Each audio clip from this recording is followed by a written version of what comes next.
Portuguese en Hollandees zijn te keren komen. Zie? We zullen het even in het Nederlands doen, want het is. Wat wil je zeggen?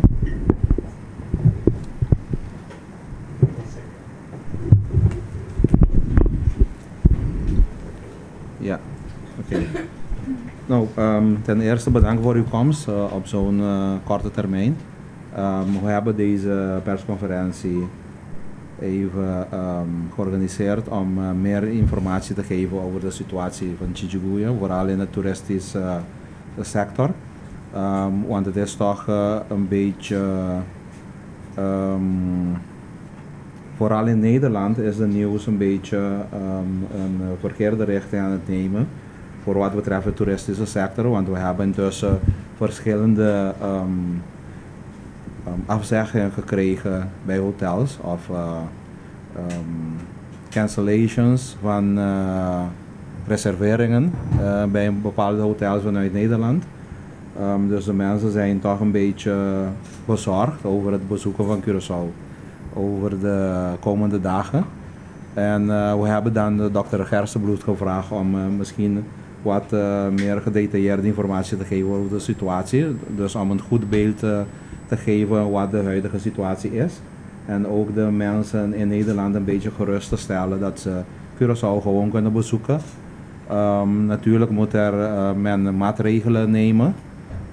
Maar het is een probleem in het Caribisch gebied, dus het is niet alleen Curaçao.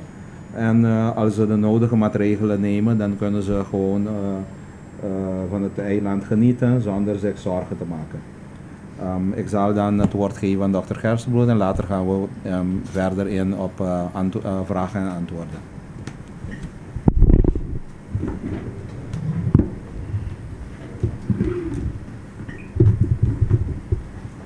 Ja, ook van mijn kant goedemiddag. Dank voor de uitnodiging, meneer Clarinda. Ik zal me losstarten. Ik wil wat opheldering geven over cijfers, omdat daar ik denk dat cijfers die bijvoorbeeld gepresenteerd zijn door mijzelf in de Staten mogelijk een eigen leven zijn gaan leiden en ik wil u daar iets over vertellen. Misschien heeft menigeen van u dit verhaal van mij al gehoord, maar misschien is het goed dat we het op een rijtje zetten. Wat er aan de hand is, wat is waar, wat is niet waar, wat klopt niet. Als de vraag is, hebben wij nu een uitbraak van chikungunya op het eiland? Het antwoord is ja. Dat weet u, dat hebben we. We hebben heel veel gevallen. Wij trekken vanaf de afdeling epidemiologie en onderzoek, trekken wij het verloop van de uitbraak op verschillende manieren. Dat kun je doen aan de hand van laboratoriumaanvragen, laboratoriumuitslagen, maar niet iedereen die ziek is, die gaat naar het laboratorium. En niet alle uitslagen die negatief zijn, zijn daadwerkelijk negatief. Het klinkt misschien Chinees in uw oren, maar mensen die te vroeg naar het laboratorium gaan, die kunnen daarom dat de uitslag niet positief is. En dat kan later blijken dat het toch wel een positieve uitslag is. Dus daar moet je rekening mee houden. Behalve dat mensen naar het laboratorium gaan, zijn er ook mensen die gewoon wel presenteren bij de dokter, maar die niet worden gestuurd om lab af te nemen. Nou, daar hebben we een manier voor om daar een beetje achter te komen hoe dat zit. Dat is wat wij gebruiken. Wij gebruiken daarvoor de syndromic surveillance. Wat is dat? Dat is een systeem die we al bijna 10 jaar hanteren. Dat zijn een stuk of 12 nu. Het waren er eerst 13. We werken nu met 12 huisartsen die verspreid zijn op het eiland. Die verdeeld zijn over het eiland. En daardoor geven ze een representatief beeld van wat er gaande is. En deze mensen rapporteren wekelijks voor ons bepaalde syndromen. Dat wil zeggen syndromen die te maken hebben met infectieziektes. Dus koortsachtige ziektes. Bijvoorbeeld, men rapporteert aan ons symptomen van respiratoire aandoeningen, dus zeg maar bovenste luchtweginfecties met koorts. Ze rapporteren of er mensen zijn met een buikgriep, gastroenteritis, braken, diarree.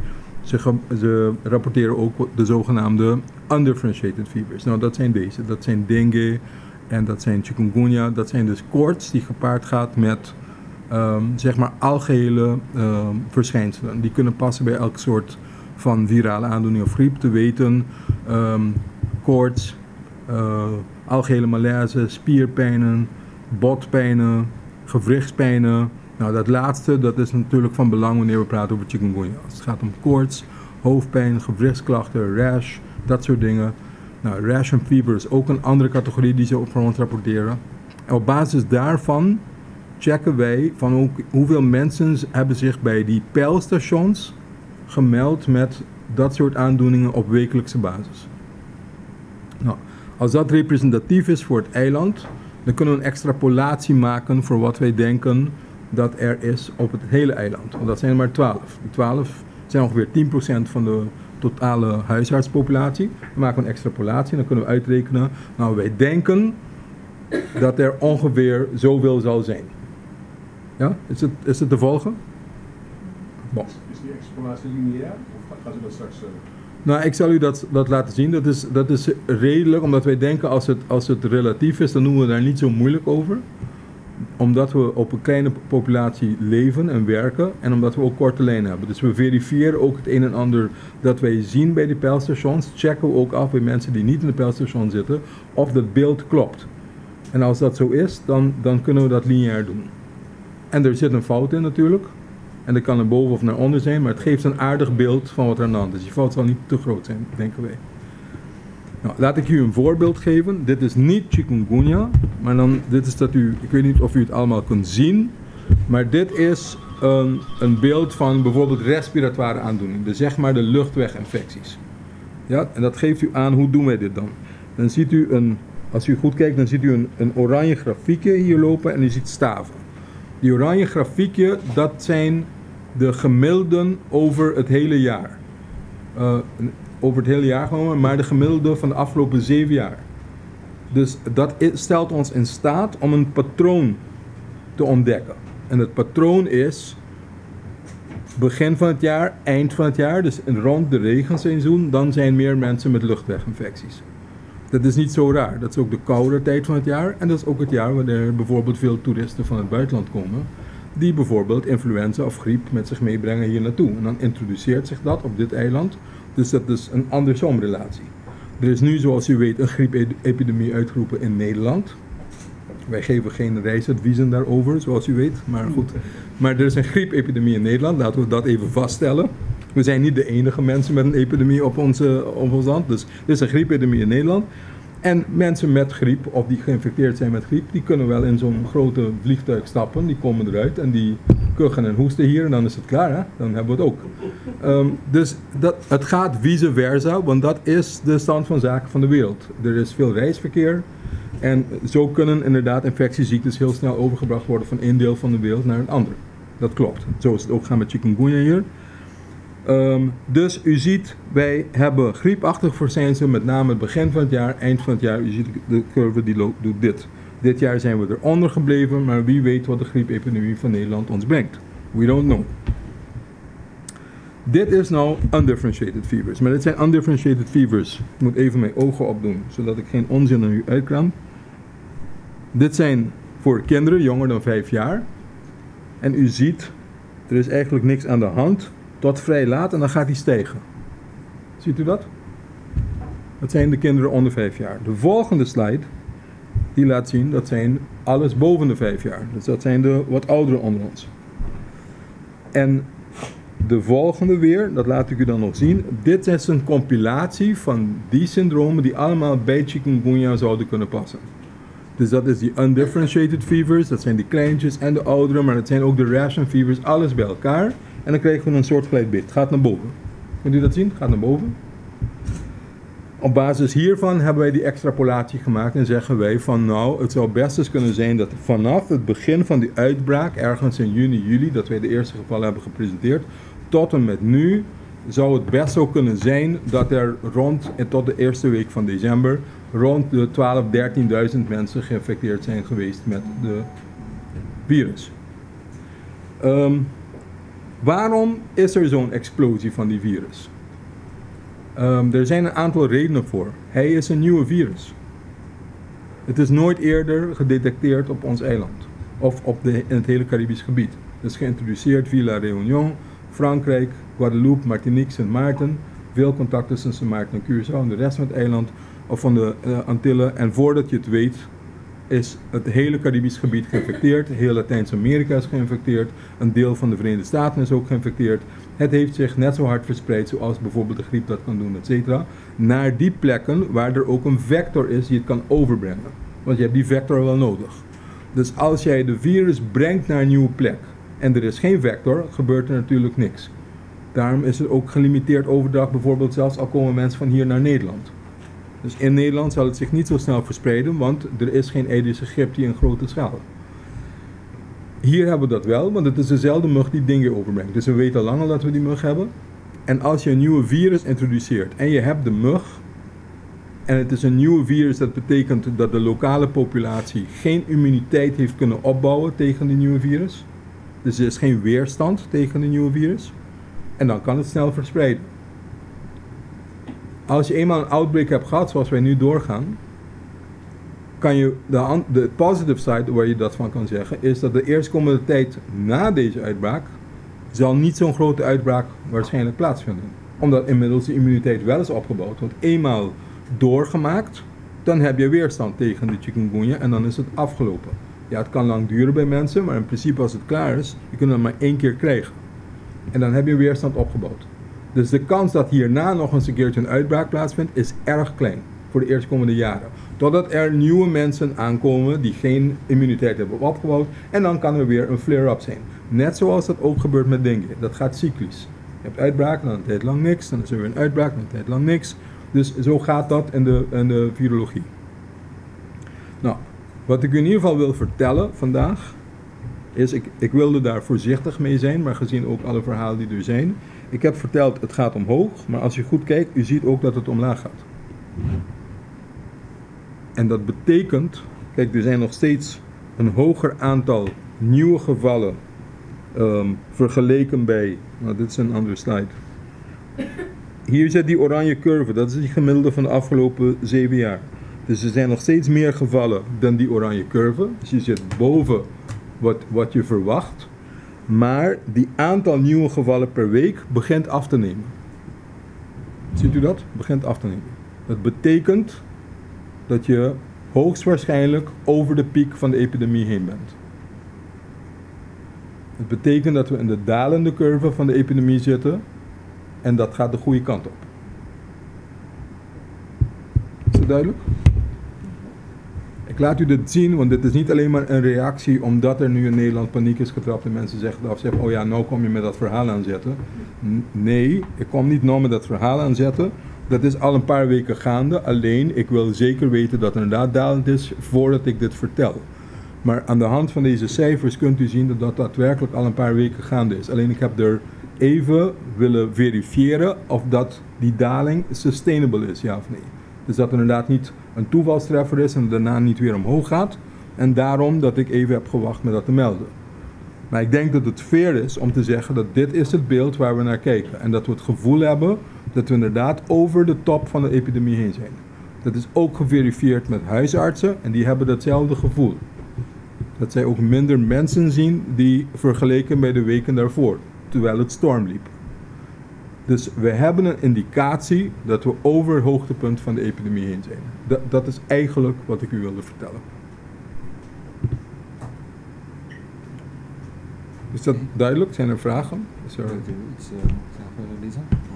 Ja, kijk, ons heeft het natuurlijk ook geaffecteerd. Als je dan zo'n bericht hebt in de Nederlandse media, dan zijn er veel mensen die dan op die informatie afgaan. En we hebben inderdaad afmeldingen, cancellations gekregen van reserveringen. En dat betekent dat wij dus meteen zijn gaan kijken, wat is het risico? Wat zou het voor ons als gevolg kunnen hebben? En we hebben dan het gesprek gehad met dokter Izzy Gerstenbloed en zijn heel erg verheugd dat dit bericht nu publiekelijk gemaakt kan worden. Maar wat belangrijk is dat ik de mensen wil zeggen, het enige wat je kan doen is je goed insmeren, spuiten, antirepellent gebruiken. Verder moet je dan maar hopen dat je je goed hebt verzorgd en dat er niks kan gebeuren. Maar ik zou zeggen, het is niet een reden om je vakantie af te zeggen. Onze hotels hebben veel voorzorgsmaatregelen getroffen. We hebben in september zijn we als charter begonnen dit te monitoren.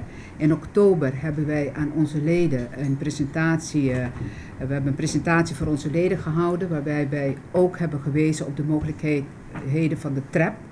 Dat is een systeem waar je de muggen kan vangen, zal ik maar zeggen. En enkele hotels hebben die geplaatst en die kunnen dan ook zeggen dat ze geen gasten hebben die klachten hebben gehad. Onze hotels die hebben behalve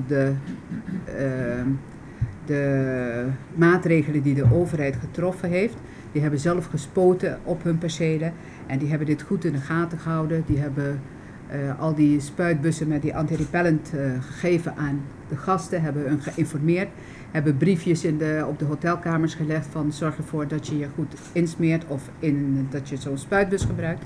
En dat is het. Ik vind het verschrikkelijk erg dat dit bericht zo ongenuanceerd in de Nederlandse media is gepresenteerd. Namen als een killermug, dat zijn nieuwe uitvindingen ook. Het is heel sensationeel geweest. Het is niet gebaseerd op correcte informatie. En het is altijd jammer als er een verhaal de wereld ingaat zonder dat aan de andere partij de vraag wordt gesteld van hoe is het eigenlijk bij jullie. Dus we hebben het nu gehoord. Hopelijk gaat het nu de goede kant uit dat er minder gevallen zullen voorkomen van chikungunya. Maar aan de andere mensen wil ik zeggen, kom maar gerust hier naartoe. Het is iets wat beheersbaar is. Als jij een van de gevallen bent die gestoken wordt, dan is het ook een kwestie van toch wel ongemak, et cetera. Maar de kans dat je het krijgt is niet zo dat met een besmetting waar iedereen meteen ziek van wordt en er meteen ernstige gevolgen aan overhoudt of doodgaat. Ja, ik wil verder zeggen dat we intussen in samenwerking met Dr. Gerstenbloed een folder gaan drukken volgende week. Die wordt uitgedeeld aan alle hotels bij de airport om informatie te geven hoe je jezelf te beschermen tegen de muggen, dat je niet ziek wordt. Dus we gaan het ook plaatsen op onze website met de juiste informatie wat je moet doen om niet te worden gestoken door de muggen.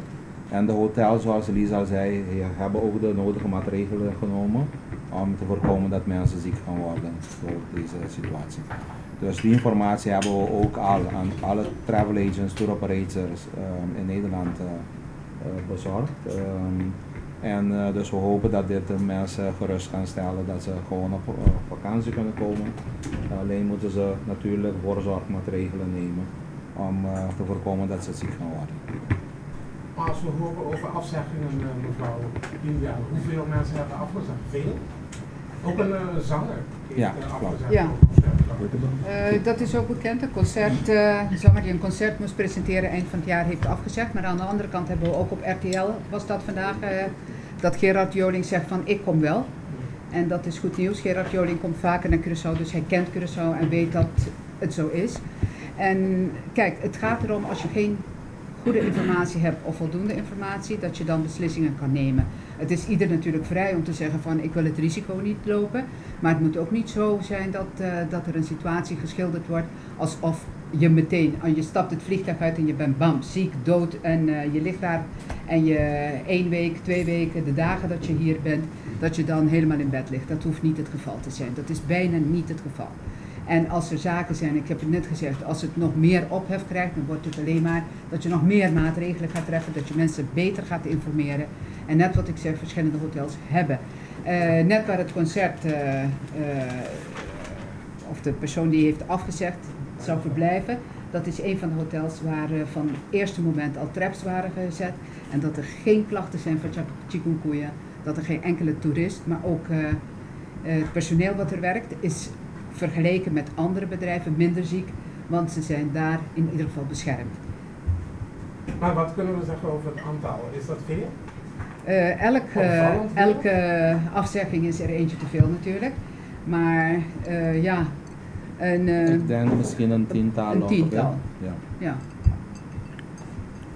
Ja. Maar dat is deze, dus tussen gisteren en vandaag. Ja. Dus natuurlijk.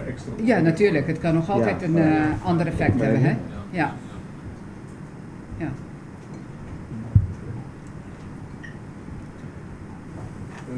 Bent u onder druk gezet vanwege uw uitlatingen over het extrapolieren getal? Want dat heeft nog wat paniek veroorzaakt, die 20.000. Ja. Nee, ik ben niet onder druk gezet. Ik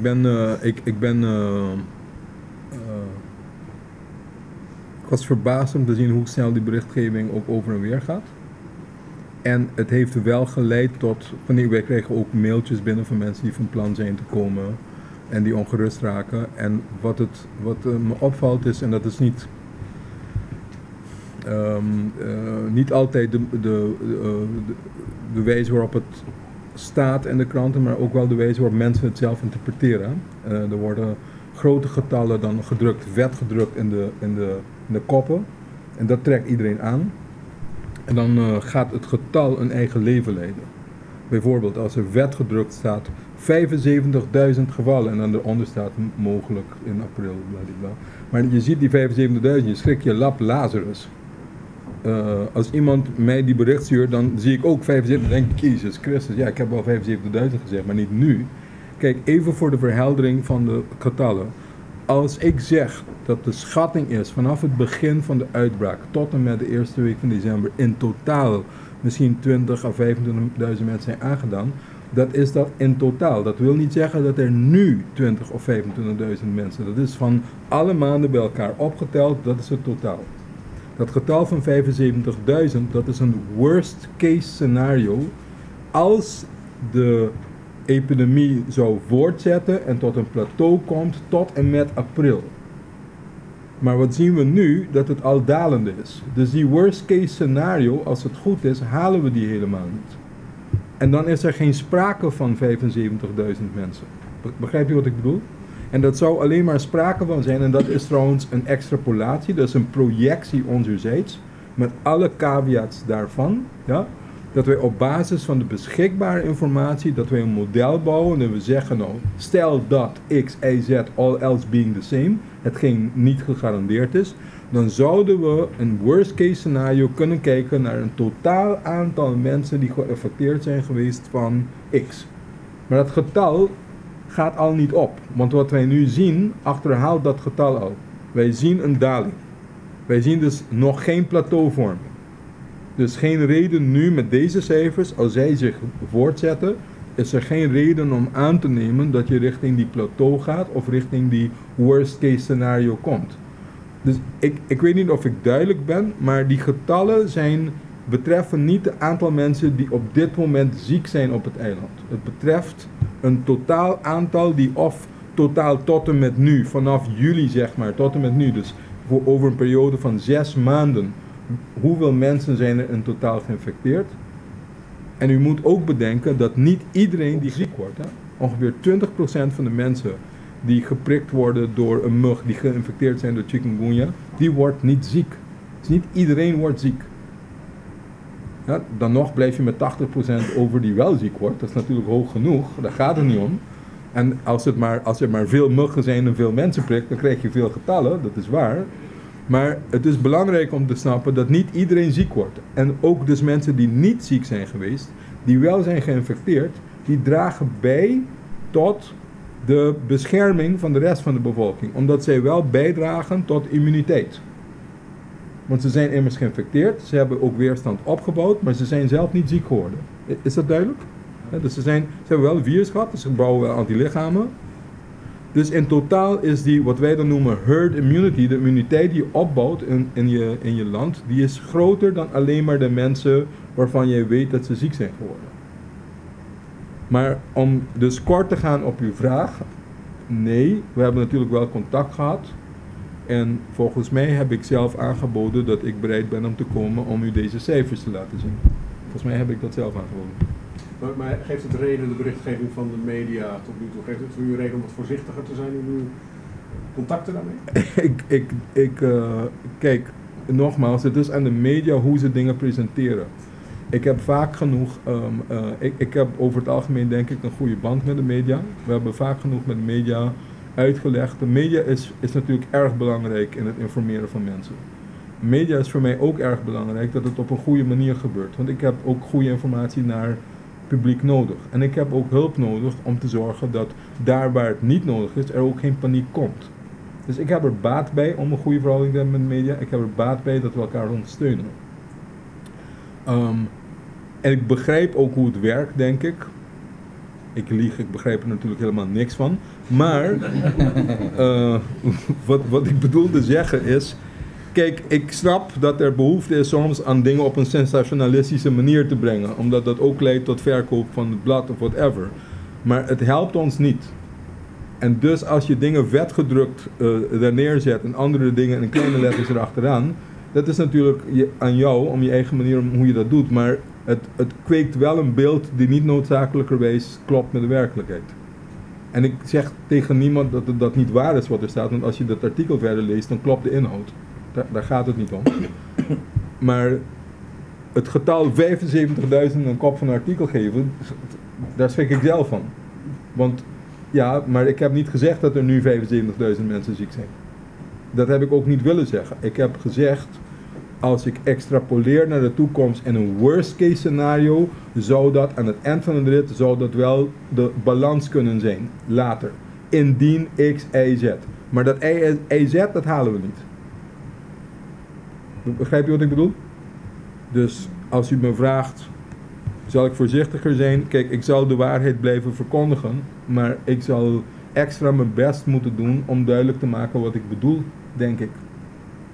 Ik denk dat ik er zelf zal voor moeten zorgen dat het niet tot misverstanden leidt, dat mensen andere dingen denken of dat ik heb gezegd, misschien heb ik het niet duidelijk genoeg gezegd, dat kan ook. I don't know. Mag ik vraag stellen aan de heer Kenda? Want u zegt dat er is nu een mail gestuurd vanuit de Tata CTB naar Nederlandse tour operators. Ja. En er komt dus een folder. Ja. Wordt er verder nog wat gedaan? Misschien dat in programma's gaan zitten mensen om uit te leggen wat er gebeurt. Aan dat misschien... Ja, dat is ook de intentie van deze persconferentie om informatie te geven. Dus ja, je hoopt dat deze bericht in de kranten komt en dus dat mensen precies begrijpen wat er gaande is. En natuurlijk... Nee, nu vandaag bestaat niet hier en daar niet meer. Dus ja, als je iets in de krant zet hier op Curaçao, dan weten mensen in Nederland en de Verenigde Staten, dus dat bestaat niet meer. Lokaal en internationaal, er is geen verschil. Dus natuurlijk, die informatie geven we ook verder via onze PR-bureaus in Nederland, dat ze het verder verspreiden. En de hotels die doen ook een gedeelte door informatie te geven, want ze krijgen heel veel vragen van toekomstige gasten die vragen hoe de situatie is. Dus dan geven ze ook antwoord op die vragen. Dus we hopen daarmee toch een beetje de mensen beter te informeren, dus dat ze weten dat ze gerust kunnen komen naar Curaçao voor vakantie. Jullie richten met name dus op de Curaçaose pers en niet op de Nederlandse pers om daar misschien nog... Nederlandse pers ook, ja. Dus dat wordt gedaan door onze PR-bureau in Europa. Hebben zij nog verdere stappen daarin die zij nu op korte termijn gaan nemen? Nee, apart van wat we nu zeggen, zijn er geen verdere stappen, denk ik. Nee. De hotels hebben al de nodige stappen genomen, dus ik denk dat we goed bezig zijn. Van de hotels is het ook zo dat ze ieder ook op hun eigen Facebook berichtgevingen zullen plaatsen, et cetera, met voorbeelden, met gasten, met wat dan ook. Met de voorzorgsmaatregelen die zij getroffen hebben. Want dat is ook een snel medium, zal ik maar zeggen. Ja. En ook internationaal. Ja. Ja. Eigenlijk hadden we ook eerder moeten beginnen met die folders, zo laat. Ja, dat klopt. Die folders zijn al een tijdje gemaakt. Dus het is niet zo dat die folders nu, dus het is helemaal klaar.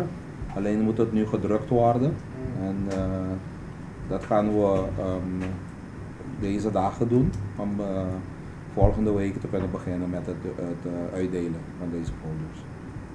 Ik denk dat ik daar ook wel wat commentaar wil leveren, want dat is altijd de vraag. Ga je het nu publiekelijk maken?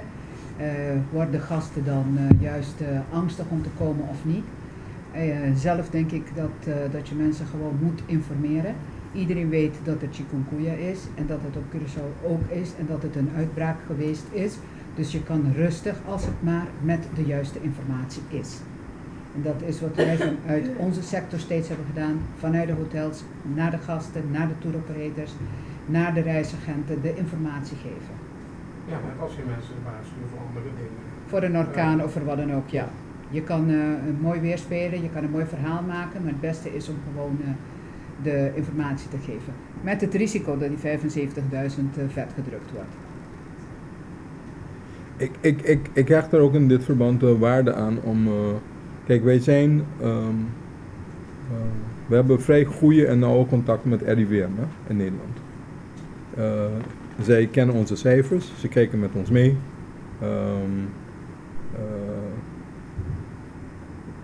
Ze weten van ons werk. En ook het RIVM in Nederland, toen ze geconfronteerd werden met ook pers die vroeg van hey, hoe zit het nou op dan til, et cetera. Ze waren goed op de hoogte, hebben dezelfde cijfers gebruikt als wij. En zij hebben geen negatief reisadvies gegeven. Laat dat duidelijk zijn. Zij zeggen hetzelfde als mevrouw Dindial. Die zeggen, luister, ja, er is wat, maar je moet gewoon goede maatregelen treffen. Je moet zorgen dat je je beschermt tegen muggenbeten. En hoe kan je dat het beste doen? Waar zou je dan moeten voor zorgen? Nou, dat is dezelfde berichtgeving die wij ook geven. Zowel lokaal als internationaal. Wat moet je doen om jezelf te beschermen tegen muggen? Dat zeggen ze in Nederland ook. Het is niet zo dat ze roepen niet gaan. Dat hebben ze nooit geroepen. Er is inderdaad gewoon geen reden voor. En we leven namelijk niet in een cocoon. Want als je daarvoor niet zou gaan, dan... ik heb ook het bericht gehad van mensen die ook chronische aandoeningen hebben, die in Nederland zitten, die om wat voor reden dan ook geen griepprik hebben gehad en die zouden naar Curaçao komen en denken van nou, weet je, ik kom maar liever niet, want jullie hebben chikungunya. Ja, jullie hebben influenza.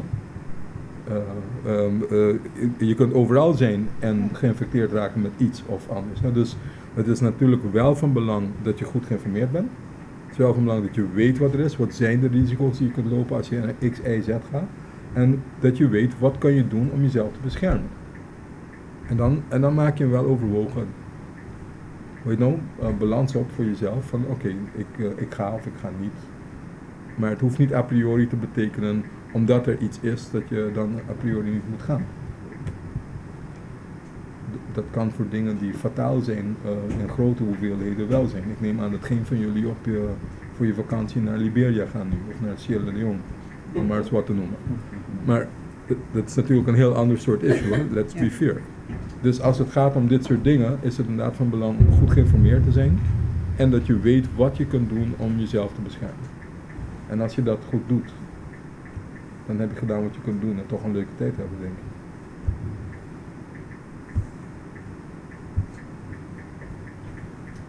Mag ik nog iets vragen over, want u legt al een beetje uit van dengue is nu dus minder agressief dan chikungunya, omdat chikungunya nu nieuw is. Ik vroeg me dat al een tijdje af, waarom dat minder... Nou, het is niet dat dengue minder agressief is. Het is dat chikungunya, u moet zich... Kijk, we hebben bij tijd en wijle dengue-uitbraken. Het is bekend over het hele Caribisch gebied. Dat gebeurt ook op Curaçao. Maar je hebt 4 soorten dengue. Je hebt 4 types dengue. Dus als je het eenmaal hebt gehad, ben je niet klaar met dengue. Als je het 2 keer hebt gehad, ben je nog steeds niet klaar met dengue. Het gaat zo door.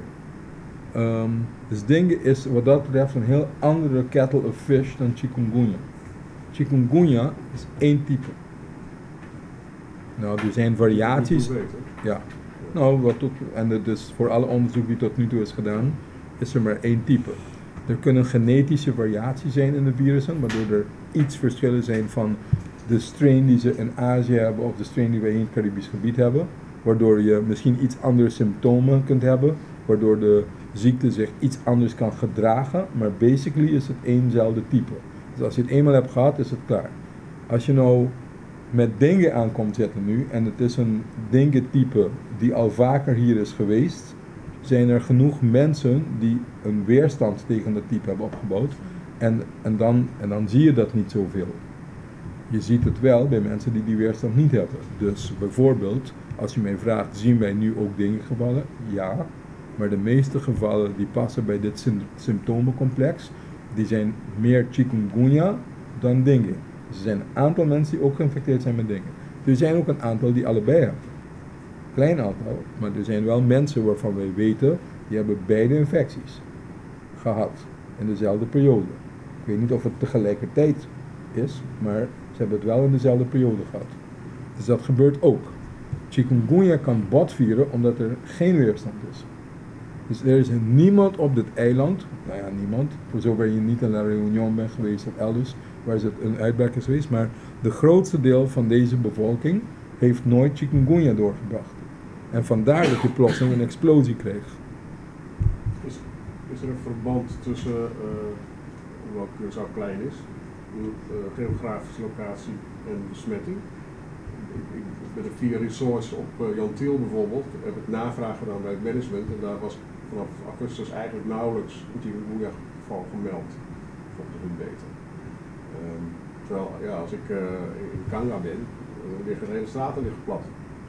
Het heeft natuurlijk te maken met zijn er broeiplaatsen voor die muggen. Kijk nogmaals, je hebt die vector wel nodig. Hè? Het is niet genoeg dat je de virus op het eiland hebt, maar als er geen vector is, dan kan het verder niet verspreiden. Dus er zullen wel plekken zijn waar je meer vector-prone bent, omdat er meer broeiplaatsen zijn. Omdat er meer collectibles zijn, omdat er misschien meer spullen op straat of buiten de tuinen of in de mondi of in de rooien, dat het verstopt is, dat het water langer blijft liggen, dat meer broeiplaatsen zorgt voor muggen. Dat kan variëren van de ene buurt op de andere. En maar bovendien hebben ze bij Jan Thiel, dat zijn juist hotels die vanaf het eerste begin de traps hebben geplaatst. Ja, Dat was de gevangenis. Ja, dus het hangt er vanaf van wat voor maatregelen je zelf hebt getroffen, hoe schoon je het houdt. Er kunnen wel variatie in zitten.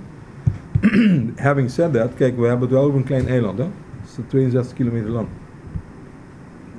Dus je kunt misschien wel op Jan Thiel zitten, maar je gaat hopelijk ook alle andere plekken op het eiland bezoeken. Dus je kunt natuurlijk ook ergens anders besmet worden. Ja, het is een vrij mobiel eiland. Dus. Hoe oordeelt u de maatregelen van de overheid op dit moment door op te ruimen en aan het eind van de dag te spuiten? En dan straat voor straat? Kijk, men doet wat men kan. Je moet tussen de regels doorluisteren. Men doet wat men kan. Nee, kijk, het is natuurlijk. Je moet zorgen, nogmaals, dat je minder broeiplaatsen hebt. Maar daar heb je wel de capaciteiten voor nodig om dat te kunnen doen. Het is een vrij arbeidsintensieve bezigheid. Want het liefst moet je niet wachten tot de regentijd dat je dat doet. Je moet zorgen dat het ongoing is. Wat ik u nu vertel en wat doorgaans verteld wordt, is geen nieuw verhaal. Want het zijn dezelfde verhalen die wij vertellen ook voor dingen. Iedereen op Curaçao kent dat verhaal. Iedereen wordt ziek van mij of andere mensen van de GGD die elk jaar opnieuw hetzelfde verhaal vertelt. Want het is, en jullie weten het allemaal, het zijn dezelfde verhalen. Dat we moeten broeiplaatsen voorkomen, we moeten schoonmaken, et cetera. En overal is er een verschil tussen het weten wat je moet doen en het daadwerkelijk doen. We weten het wel, maar om het nou uiteindelijk ook te doen, dat is number 2. Om wat de overheid moet doen, en daarom zegt de overheid, en dat is deels terecht, het is een gezamenlijke verantwoordelijkheid. We moeten natuurlijk wel de randvoorwaarden creëren dat het kan. En de overheid heeft ook werk te doen wat betreft het schoonmaken. Dus dat men dat moet doen, dat is zo. Het spuiten heeft in die zin een gelimiteerde effectiviteit. Dat spuiten, dat doe je, dat heet dan een adult knockdown actie. Dus die muggen die al volwassen zijn, die ram je, die hoop je te pakken. Zodat zij in ieder geval niet kunnen zorgen dat er nog meer eitjes worden gelegd. Maar dat spuiten, dat pakt niet die eitjes en die larven. Dus als er daar weer water bij komt, heb je wel weer nieuwe muggen. Daarom kan het nooit 100% afdoende zijn. Er is ook een andere reden, als jij spuit, dan heb je geen 100% penetratie. Dus als je alleen maar aan de voorkant spuit, dan hoop je dat het overal terechtkomt, maar dat is natuurlijk niet zo. Nou is het ook niet makkelijk om te bewerkstelligen. Ik geef je een voorbeeld. Dus een aantal jaar geleden was er een enorme outbreak van dengue op Puerto Rico. Dus ze kregen het maar niet onder de knie. Heeft u enig idee wat ze gedaan hebben? Ze hebben een Hercules vliegtuig genomen. Ze hebben dat helemaal volgepakt met insecticide. En ze zijn laag over de buurten gaan vliegen. En dat insecticide gedumpt over die buurten. Maar ik weet niet of u dat zo prettig vindt. I don't think so. Dus dat zijn wel hele rigoureuze, draconische maatregelen. Daar bereik je wel 100% penetratie mee, maar mensen krijgen ook klachten. Dus het is, begrijp je wat ik bedoel? Het is af. Je kunt dat soort maatregelen, je kan niet zo ver zijn. Je hebt ook niet de financiële of fysieke mogelijkheden om dat te kunnen doen, nog zou je dat willen. Vandaar dat ik zeg, je doet wat je kunt en je doet wat je moet. Maar zouden we meer moeten en kunnen doen? Ja, dat zouden we eigenlijk met z'n allen wel moeten kunnen. En dat is een intensivering van wat er nu gebeurt, of zijn dat andere maatregelen? Het zijn een structureel niet wachten tot wanneer die outbreak er is, maar structureel zorgen dat er genoeg middelen en manschappen en structuren aanwezig zijn om het mogelijk te maken dat we dit ongoing, het eiland kunnen vroegtijdig bekende broeiplaatsen en nieuwe broeiplaatsen kunnen opsporen en ongedaan maken. En ongedaan houden. Is er een vaccin in Colombia? Niet dat ik weet.